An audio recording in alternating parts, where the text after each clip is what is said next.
আশা করি সবাই খুব ভালো আছো আর আনন্দে আছো। বং টুকিটাকির আরেকটা নতুন ব্লগে তোমাদের সবাইকে স্বাগত। এখন ঘড়িতে বাজে বিকেল 5:30 মতো। শাশুড়ি বৌমা মিলে বেরিয়েছিলাম একটু ফটো তোলার আশায়, কিন্তু এখানে এসে দেখি ফটো স্টুডিও বন্ধ হয়ে গেছে। তাই এদিক ওদিক তাকাতে সন্ধান পেলাম এই সুন্দর মন্দিরটি। ফটো না হয় অন্য আরেকদিন তোলা যাবে, চলো সবাই মিলে একটু মন্দিরটায় ঢু মেরে আসি। আচ্ছা, এইবার তোমাদের আমি বলি এই মন্দিরটির নাম কি আর কোথায় অবস্থিত। মন্দিরটির নাম হলো অশোকর মায়া বৌদ্ধ মন্দির। আর এই মন্দিরের সন্ধান পেতে গেলে তোমাদের আসতে হবে কলম্বো 5-এ। আমাদের দেখতে পেয়ে এই বয়স্ক মানুষটি কোথা থেকে যেন এসে হাজির হয়েছে। উনি বলে আমাদের মন্দিরের আনাচে কোনাচে ঘুরে ঘুরে দেখাবে। চলো ওনার হাত ধরে মন্দিরের ভেতরে প্রবেশ করা যাক।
মন্দির থেকে বেরোলেই দেখতে পাবে এই বিশাল আকারের বোধি গাছটা।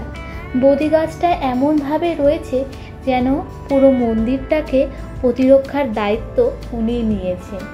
এখানে রয়েছে একটা অদ্ভুত শান্তি আর অদ্ভুত নীরবতা। এখন যে রুমটায় যাচ্ছি সেই রুমটায় রয়েছে বিভিন্ন দেশ বিদেশের বৌদ্ধ মূর্তি।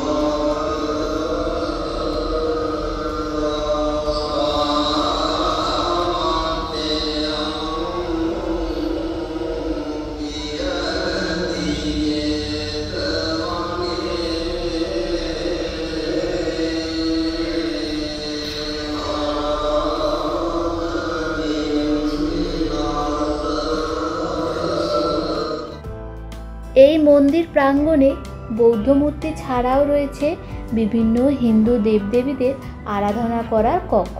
চলো সেটাই ঘুরে দেখা যাক। আমি তো রীতিমতো দেখে অবাকই হয়ে গেছিলাম। এখনো পর্যন্ত যে কটা বৌদ্ধ মন্দির গেছি সেখানে কিন্তু একসঙ্গে এতগুলো হিন্দু দেবদেবীদের মূর্তি আমি কোথাও দেখিনি।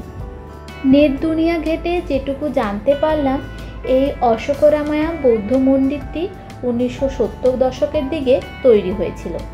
সন্ন্যাসী আলুথগামা সংঘারত্নের শিষ্যদের আশ্রয়ের জন্য এই মন্দিরের প্রতিষ্ঠা।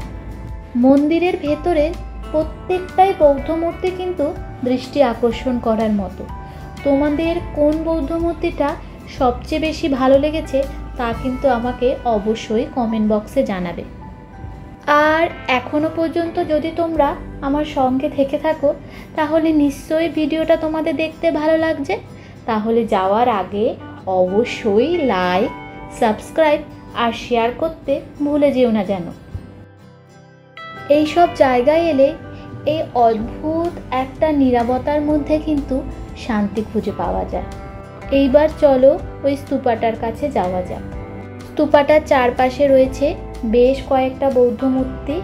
এখানে কিন্তু প্রত্যেকটা মানুষ নিজের মতো করে ঈশ্বরের আরাধনা করে যাচ্ছে।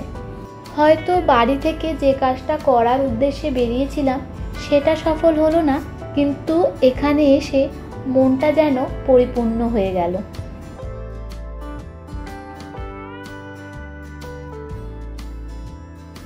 বিকেল গড়িয়ে এবার সন্ধ্যা হতে চলল। চলো এইবার বাড়ির দিকে যাওয়া যাক।